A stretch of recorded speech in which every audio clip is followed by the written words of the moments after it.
Hello students, today we are going to start with the next chapter for electric generation and economic subject.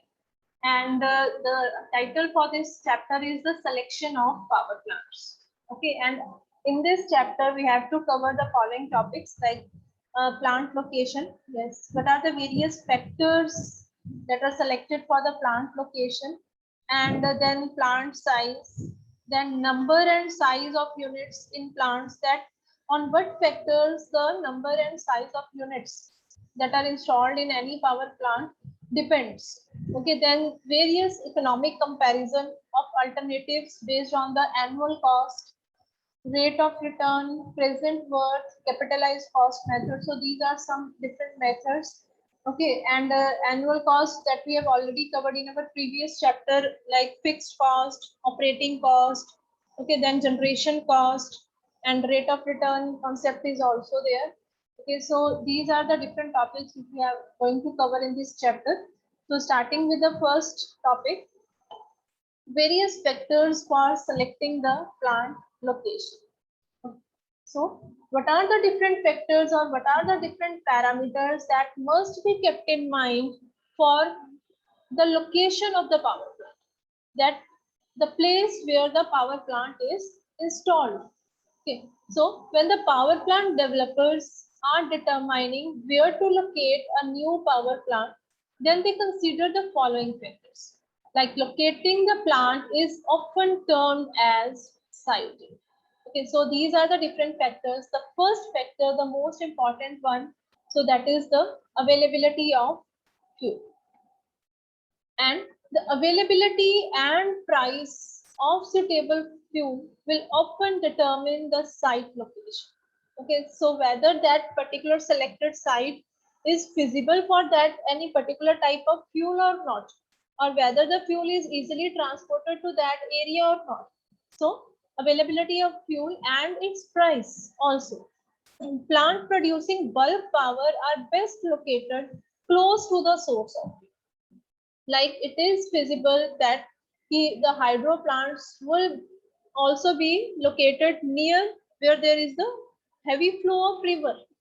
Okay, or like thermal plants are best suitable near the coal mines. Okay, or otherwise they are, if they are far away from the coal mines, then the best transportation facilities must be in that area. Okay, so for example, a coal-based power plant should be located near the coal mining area where the coal is available abundantly. This will reduce the transportation cost as well as reduce the timing for the transporting the fuel to the power plant, and it affects the cost also. Okay, and the next point is nearness to the load center. So this factor is of interest to the electrical system planners because a power plant sited near to the load center could reduce the system inefficiencies and transmission line losses. Okay, so if the if your power plant is far away from the load center or from any city where we have to transfer the power, so it increases the losses also. Okay, it increases our expenses also, and when the losses increases, the efficiency starts decreasing. So it is better to select a site always near to the load center, not in between the load center, but near to the load center where there is a large spaces available for the power plant. Next very important parameter is the transportation facilities. The transportation of power plant equipments and fuel of the plant will be an overriding consideration. Okay, so if practicable, a site should be selected that is close at least two major forms of transport like road, rail, waterway, or seaport, as depending upon that particular area. So transportation facilities must be very good where the plant location is selected. Okay, for the transportation of fuel on the daily purpose and for the transportation of the various power plant equipments. Okay, which helps in the which becomes so that the installation of power plant would be easy. Okay, so the transportation facilities must be very good, especially the road and rail transports, especially in our northern region. Next is the transmission. Any new transmission line required to connect the power plant into the electrical transmission system can be a significant cost of plant siting and a major cause of community concern. So generally, a shorter new power lines are preferred to longer new lines, and lower voltage lines are preferred to higher voltage lines. So upgrading or rebuilding the existing lines is sometimes preferred to installing the new lines. So transmission connections that increases the system reliability and stability and decrease the system losses are desired. So what we have learned here that the shorter lines are preferred as compared to the longer new transmission lines. Okay, and the low voltage lines are preferred as compared to the high voltage lines. All due to the if we have considered the shorter lines or if we have considered the lower voltage lines, the losses are less. Efficiency is more. The system becomes more reliable. The system becomes more stable. So that's why a transmission lines should be considered like this, and sometimes it needs the upgradation of the existing system also. Okay, and next one is the labor availability. A power plant requires labor for construction and operation. Okay. Local communities can benefit from these employment opportunities. Okay, where the power plant is installed or where the power plant is located, so the employment opportunity in that particular area also increases because lots of labor is required in the power plants. Okay, so the local labor or local citizens may get job in that power plant. So generally sites that can make use of local labor are more desirable. So these sites could have a large skilled workforce within a shorter distance from the plant site. So in the areas where the availability of local labor is more, so it is preferred that the power plant is installed in that area. So next is the site expandability. A site might be able to support more generating capacity than proposed. So what does this mean? That because like in the future coming 10 years, let us say in the coming 10 years, so the requirement increases, the demand increases. So it is sometimes required to expand the existing power plant. Okay, or it is sometimes required to upgrade the existing power plant.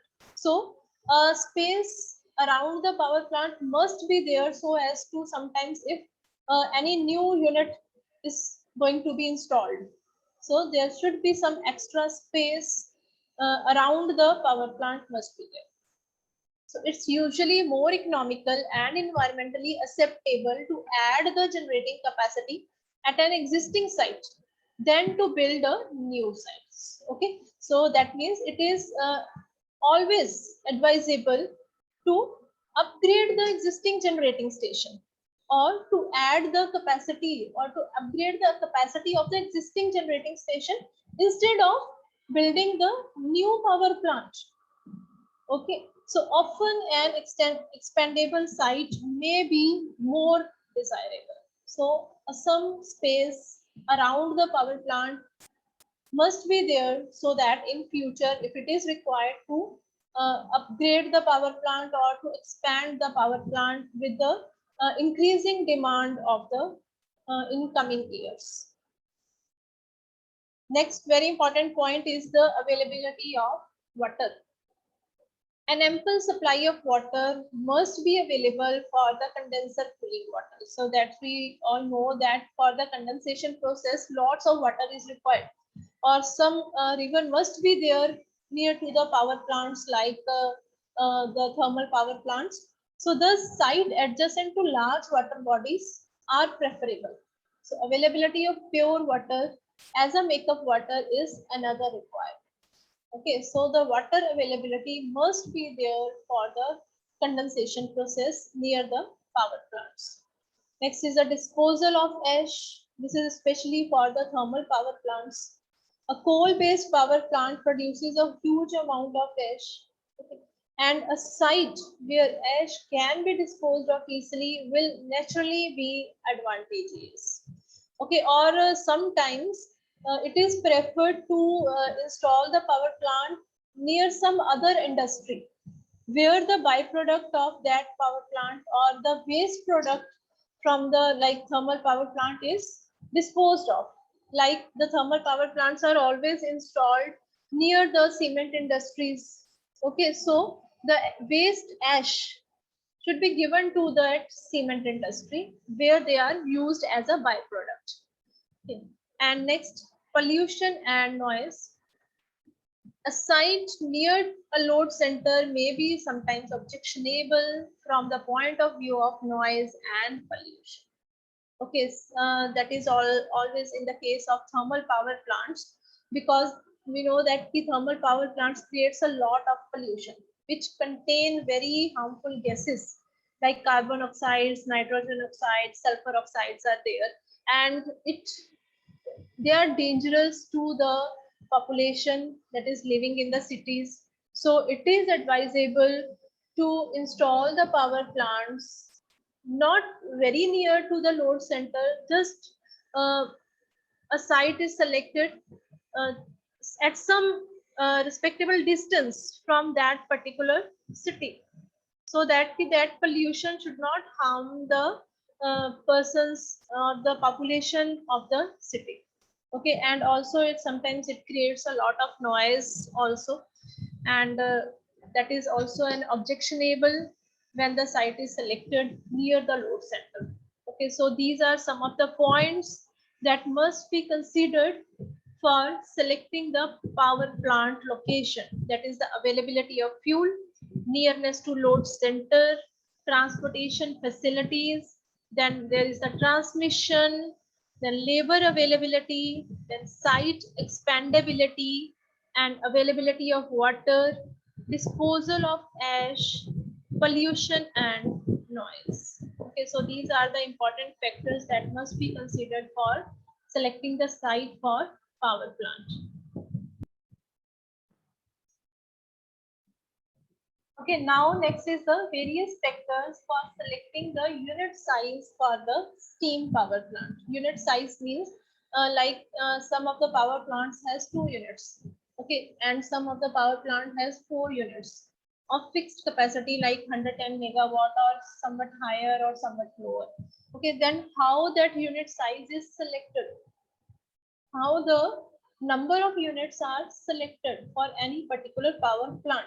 So the important factors for selecting the unit size of a power plant are: number one is the economy.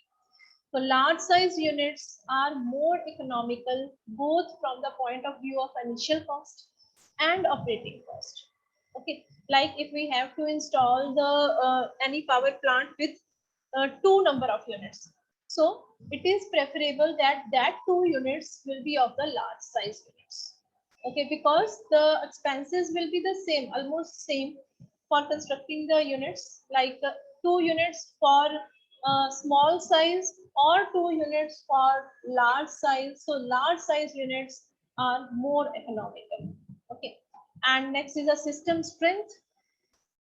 A unit of large size cannot be added to a system whose total megawatt capacity is not big. Okay.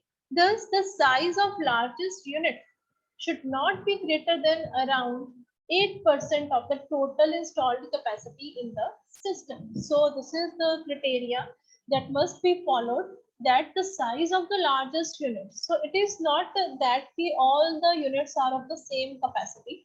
So the size of the largest unit should not be greater than around 8% of the total installed capacity in the system. And next is the plant capacity. So the number of units should neither be very small nor very large, and the size of unit for power plant has to be compatible with the total plant capacity. That for what capacity we need the plant. or what is our load requirement, or what is the demand of that area, okay, which is going to be fed from that particular plant. So it depends upon the demand, it depends upon the load, that what is the capacity of that plant. And next is the transmission facilities. A big power plant having large size units need sufficient transmission facilities to transmit power to the load center. Okay, that we know that if the distance between the power plant and the city demand load location is large, then the transmission facilities required are also large. Okay, so a big power plant have large sized units to transmit the power to the load center.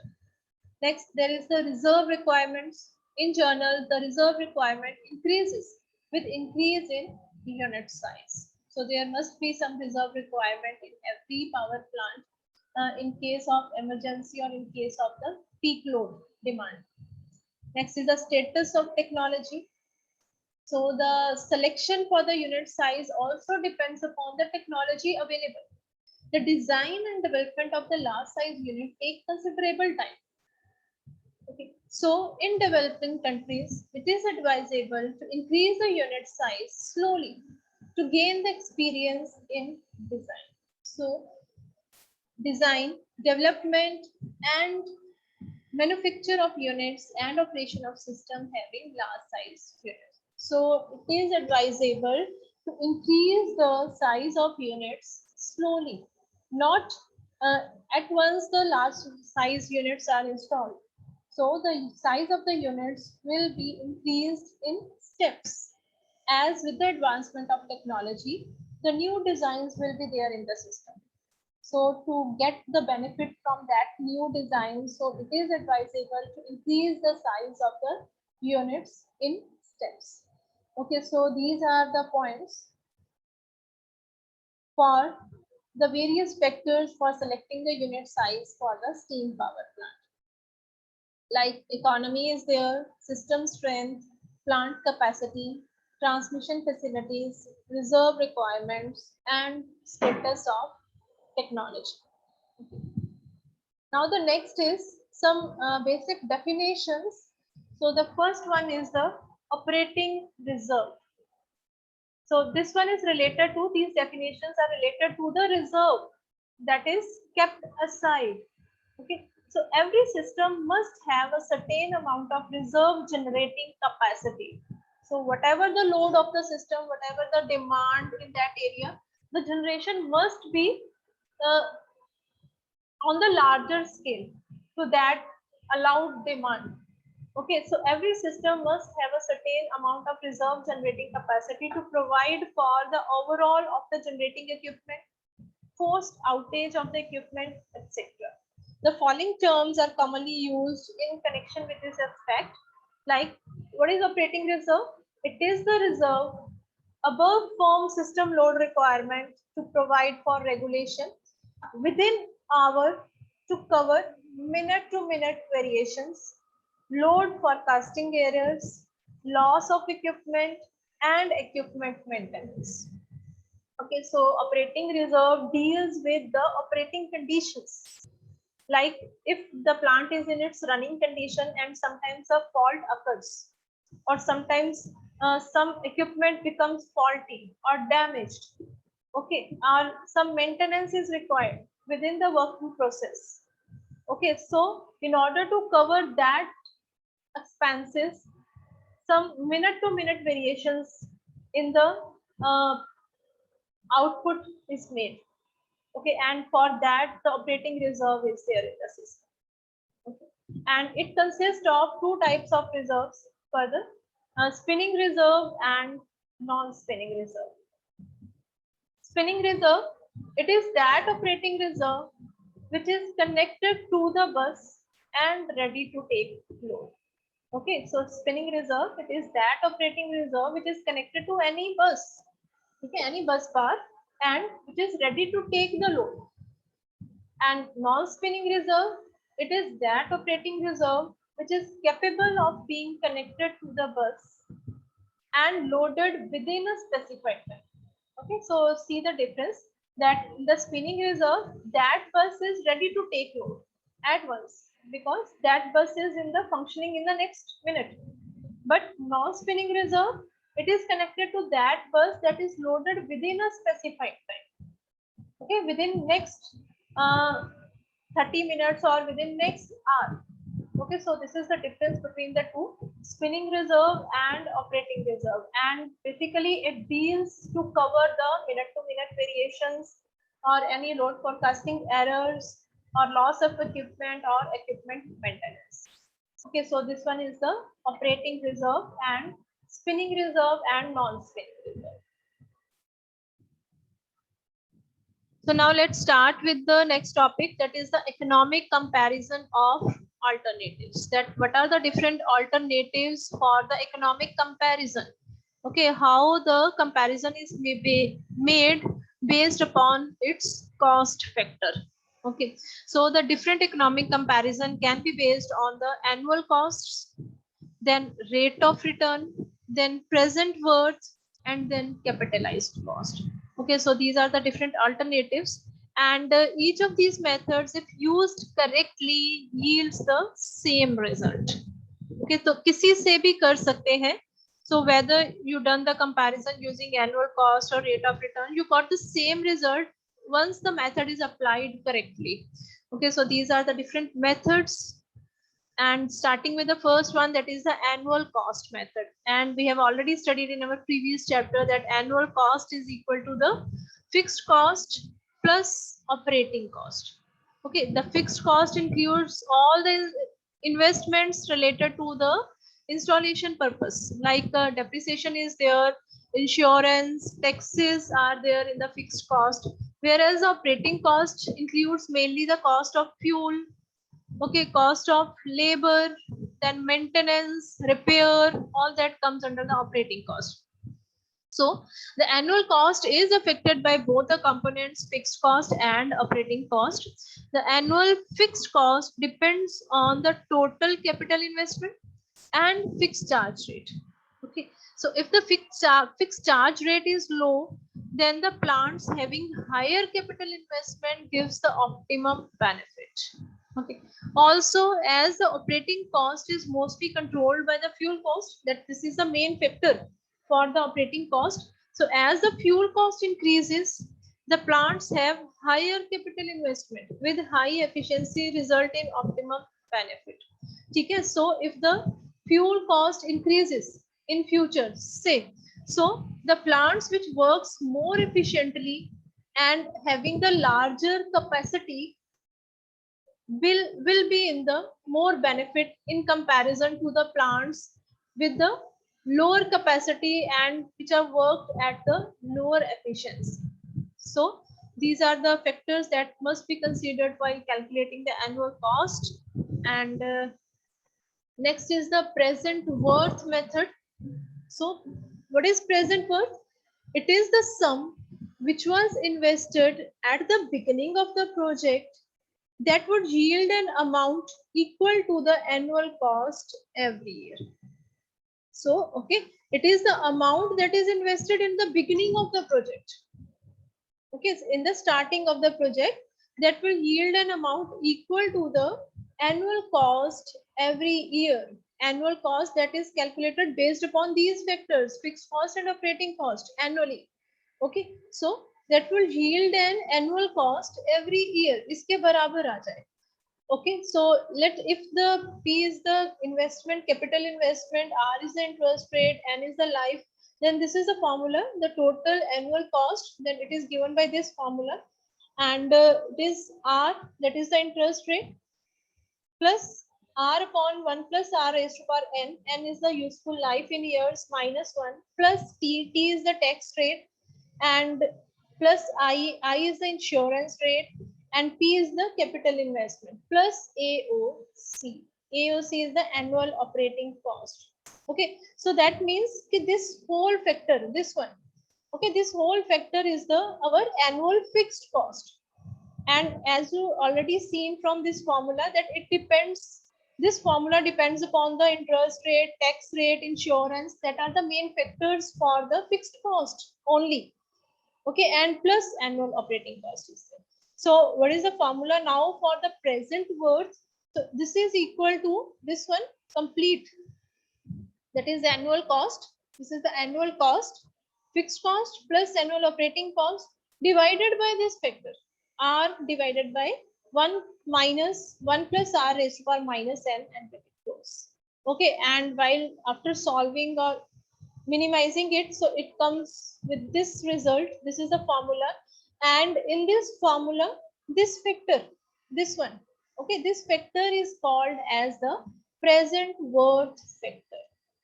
Okay, this factor, this is in the denominator, so this is called as the present worth factor. And the plan with lowest present worth represents the minimum overall expenditure and is considered as the optimum plan, best plan. Okay, so lower the present worth, lower is the best plan. Best is the plan, optimum is the plan. So, and this factor is known as the present worth factor.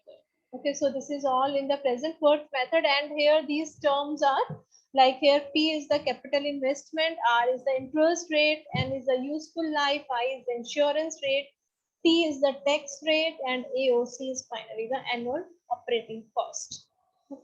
Now the next third method, this is the capitalized cost method. This method is similar to the present worth method, except that in this method, it is assumed that the project will continue forever. Okay, that there is no end of the project. It will continue forever. Okay, and the capitalized cost is the amount on which the annual interest will cover the total annual cost forever. The capitalized cost is then calculated by using this formula, and this is almost similar to this formula. This one is almost similar. Just see here, here is the total annual cost, this factor into P plus AOC, and it is the same one, this factor into P plus AOC. Now here it is divided by R plus P. Okay, R is the rate of return and P is our capital investment. The plan with the lowest capital cost is the optimum plan, similar as it is there in the present worth method also.